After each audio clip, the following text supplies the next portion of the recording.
Hello everybody, it's Wednesday, May the 27th, and being a Wednesday, I've come out to do my daily exercise, a bit of a workout today. So what I'm going to do is going to run 5k in twice over. I'm going to do them in two different shoes. I'm going to first of all try running in the New Balance Fuelcell TC, and then I'm going to switch over to the next percent. And if I've got any energy, I might do another shorter run. And so what I'll do as well as get some good training in is compare the two shoes and see which one I prefer. Now, you might guess, if you've seen a few other of my videos, that the next percent is a likely winner here, but I want to give this a bit of a test to see if we can actually prove something. So I've got both shoes on feet here, as you can see. Obviously the Fuelcell is on the left and the next percent is on the right. Now, the Fuelcell is a 13.5 UK and the Nike one is a 13. They only go up in full sizes in my sizes. So I've got very narrow feet, as you might imagine, so I've had to get a good lockdown on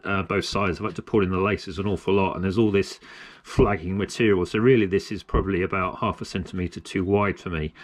Whereas the next percent, although I've had to pull in the tongues quite a lot, I've got a very nice smooth lockdown with a vapor weave all the way back. So in that sense, I do feel that they kind of fit me better. And I had this feeling when I'm in the TC, it feels so much softer than the next percent, even though both are fairly soft shoes. And I think that's because you get a bit of a sort of a roll bar feeling for the next percent across the midfoot, whereas in the TC I feel I'm just sort of almost just a bit too soft, a bit too sinking here. So I was going to do a little run for a part of the warm-up in both to see if I can actually illustrate that. And on cue, here comes Daisy to sniff out the shoes.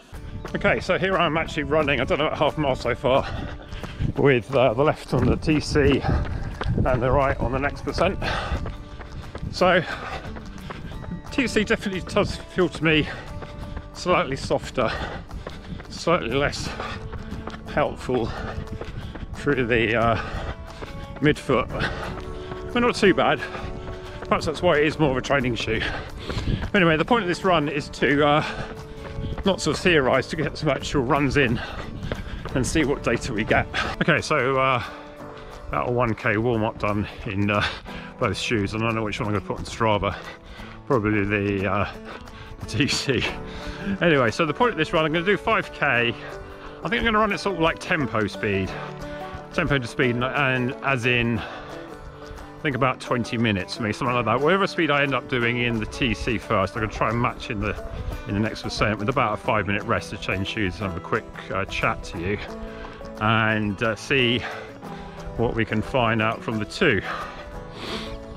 Now, as I said, the TC, I think it is more a training shoe. It does feel softer to me, quite nice for long runs, I find. Well, I did find after about 10, 11, 12 miles it was starting to grate a bit, maybe because I wasn't really putting it through its paces. So this is probably the first time I'm actually going to go at, I guess it's probably around about half marathon speed for me, if I do 20 minutes for 5k at the moment. So right, let's get the other shoe on and get this going. Before I do put the other shoe on, just want to show you a little bit of annoyance with the TC. I've got a bit of a split already in the tongue here, you see there? And you can see that. Hope it's not going to make that any worse, but I need to be rather careful now when I put this shoe on, because it's otherwise going to rather ruin it. But anyway, hope it doesn't spoil the fun we're about to do.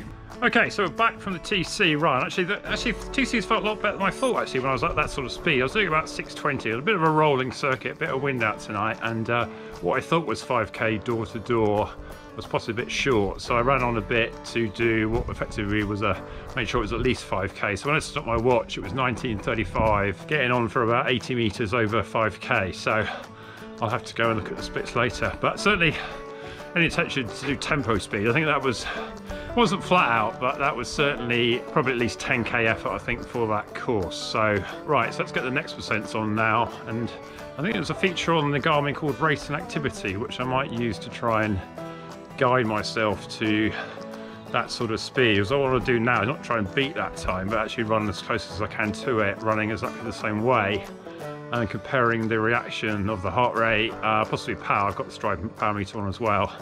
See what we can see. Okay, let's get these shoes on now and get going. So let's see if I can find this screen that I need to do. So if we go, we're in the run section. So if we go into training,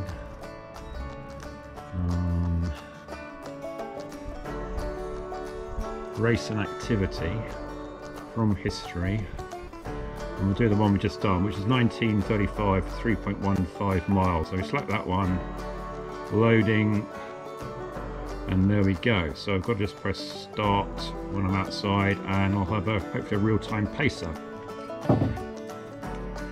Just a bit of a guide here. You think I've well coordinated my socks and my next percent and the stride all being fixtures of orange and white, but because the shoes are slightly offset, if I get that on a level pegging, you have to put the stride sort of slightly angled, so I've got it sort of in the middle there, pointing towards to the right. Hopefully we get a good reading. So this is where the airport comes in there, so that detects the air resistance, so that needs to be sort of clear, so hopefully that should be all right. Right, let's get this going. See you later. Bye.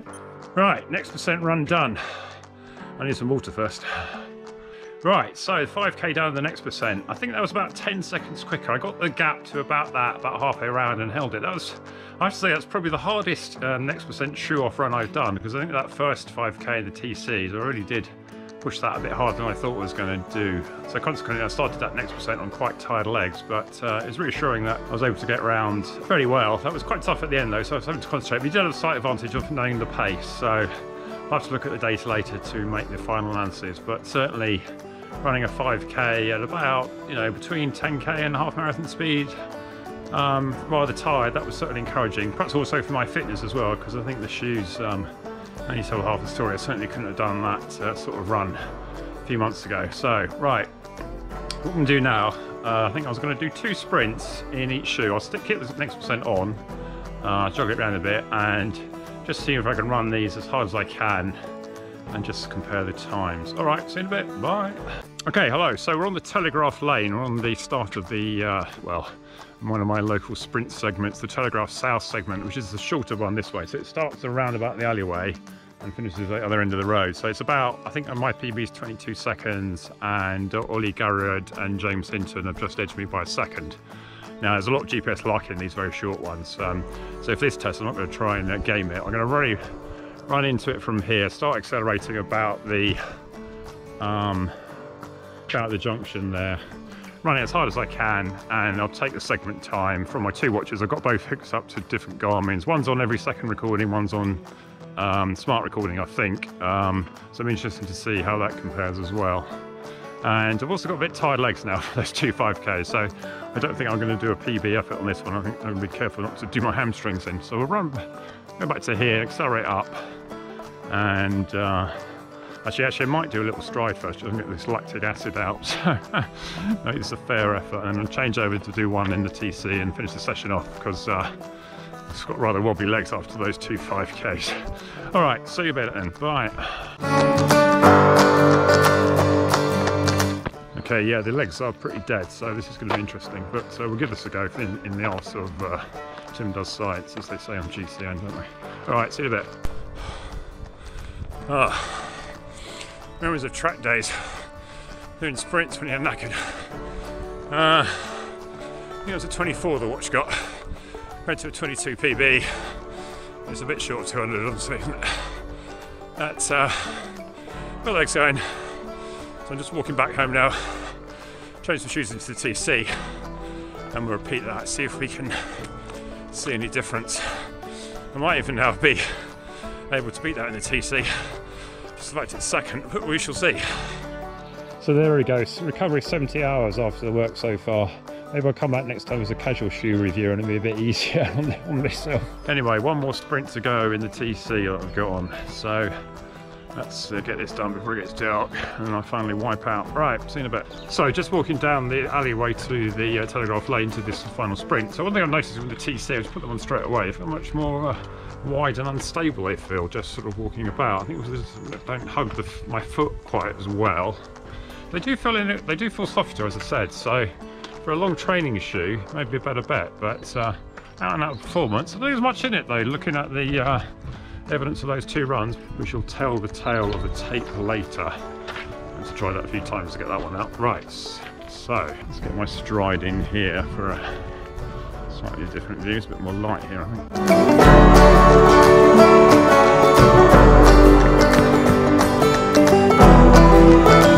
Okay, fair dues. 24 as well according to the watch, so just shows there's not much in it sometimes. absolutely knackered now. So it's getting dark, so I'll get inside, get myself changed, have a bit of rest, gather all this data together, and we'll have a look later. Okay, thanks for coming along. See you in a bit. Bye. Okay, hello. So I'm back indoors now. It's actually a couple of days later, time to get myself showered down and analyse all this data. So just to remind you what I did. So I did 2 5Ks. Well, actually, there were slightly more than 5Ks, but I've actually created a private segment and just made sure I actually got exactly the same comparison data. So I ran the first 5K in the Fuelcell TCs, and then I had about just under a 10-minute rest while I changed shoes, had a quick change, talk to the camera, then went out again and did exactly the same loop in the next percent. And then I followed it up with about another 5-minute rest, and then jogged a few bits to where I did the sprint, and then I did a 145-meter sprint according to the segment, and went back in, changed shoes again, and did exactly the same in the TC. So the loop was a 5K circular loop in Claygate, where I live in Surrey. It was all on the road, it's a bit up and down in Claygate. So that effort level of 1920 and 1916, I'd equate to sort of near 10K effort at the moment. I'm getting a bit fitter with all the running I'm doing at the moment. So what do we make of all this data? So as you can see, I ran the first one pretty much as I pleased, and probably actually ran that a bit harder than I thought. So for the 1920, I averaged a heart rate of 141 and got to a max of 150. Now, according to the Garmin, these are the mile splits. Take these with a bit of a pinch of salt because they're obviously based on GPS positions. First mile is slightly downhill, second mile is slightly uphill, and the third mile is probably a bit up and down. So that probably equates with the fact why the second mile is the slowest and the first mile is the fastest, not because I was the freshest. I also took the power from the Stride. Now the Stride has this feature where you can measure the air resistance. It can be a bit frustrating in this case because with the TCs I got 4% air resistance, in the next percents I got 2. So although the times were pretty similar, I actually got more power in the TC. I don't think that really means I was releasing more power in the TC. I think it just means there's a bit of a tolerance with how much that air power percent value is being measured. So I wouldn't read too much into that. Now, what I would say about this test is probably the first time that Next Percent hasn't shown itself to be an outright better shoe. But I think there's a few caveats to say on that. First of all, that effort in the TC was quite hard.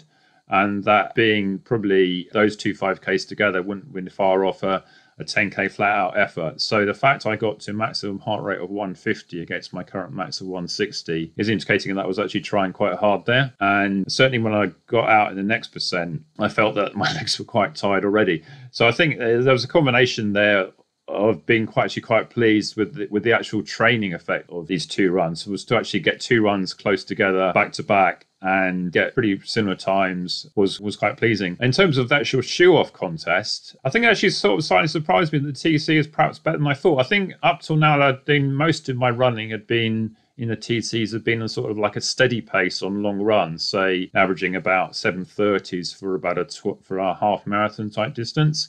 I've done a few sort of stride out segments in it, and I found it a bit too soft, as I mentioned earlier. But in this one, when I was actually going at a fair crack and just got my head down, really, I thought it wasn't too bad. I think if I'd done this the other way around, it would have been interesting because the extra weight from the TCs may have then been more noticeable.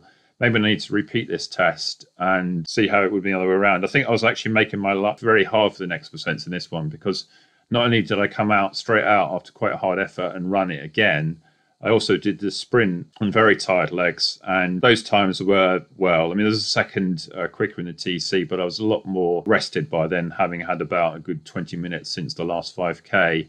And there's an element there of how much effort you actually want to put in. So I think all in all, I would say on this test, it shows that the TC is definitely a shoe that is worth considering for your training and even some races. Whether it's really is better than the next percent or as good as this data suggests, I think, as I said, you need to take with this pinch of salt because the fact I was running on the next percent on very tired legs, not fresh legs. If this had been another way around, I think we'd have seen quite a bit of a difference. So I think I shall still continue to use the next percent as my preferred shoe when I wanted to go as fast as I can for as little effort. But bearing in mind, most of the effort comes from your fitness and your willingness to push yourself on the day. Quick look at the other data. Got ground contact time, both recorded from the Stride and the Garmin Heart Strap. Ground contact time very similar.